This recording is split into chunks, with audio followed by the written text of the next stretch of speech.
Des conflits intercommunautaires au Tchad a fait l'objet d'une réunion de haut niveau présidée par le Premier ministre Saleh Kebzabo. Pour le chef du gouvernement,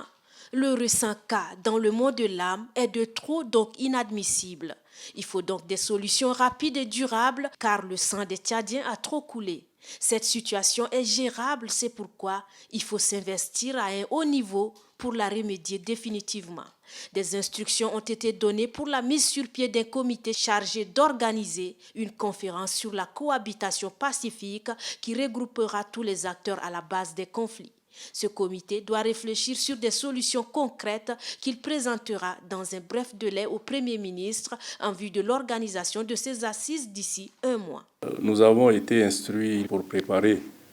les assises qui vont plancher sur les conflits agriculteurs-éleveurs et il a été fait un tour de table pour prendre un peu les avis afin de pouvoir mieux préparer donc la mise en place du comité qui va se charger de l'organisation donc de ces assises. Ce que nous avons convenu, c'est qu'il y a urgence et que dans les jours à venir, la réflexion qui est actuellement en cours au niveau de mon département ministériel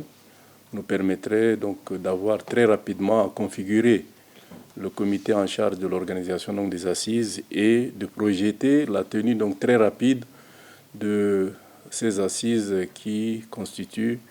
une préoccupation particulière du Premier ministre chef du gouvernement. Les échanges ont été donc très fructueux et que dans les jours à venir,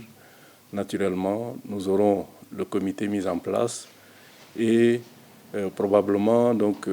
d'ici un mois, tel que prescrit par le chef du gouvernement,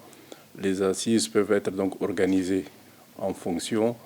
des orientations qui seront retenues par le comité en charge de l'organisation. Très souvent, la qualité des instigateurs de conflits, qu'on appelle tireurs de ficelles, rend difficile l'application des textes. Il faut donc des textes plus coercitifs pour des châtiments exemplaires, quelle que soit la nature des auteurs directs et indirects. Nous avons longuement débattu et nous avons décidé de la mise en place d'un comité d'organisation qui soit le plus inclusif possible pour mettre en place ce comité, pour mettre en place cette grande commission qui est une des recommandations du dialogue national inclusif, mais aussi qui fait partie des attentes du peuple tchadien pour savoir qu'est-ce qui s'est passé durant les longues années de notre pays, les longues années en tout cas de la gestion du pays et qui remontent à plusieurs années, ces années-là qui pour certains sont des années noires dans l'histoire de notre pays et qu'il va falloir éclaircir. Il faut agir vite pour des solutions durables, a instruit le Premier ministre d'Union nationale, Saleh Kebzabo. Une initiative d'utilité nationale dont le niveau de représentativité témoigne de la volonté du gouvernement d'arriver à bout de cette situation qui n'a que trop duré.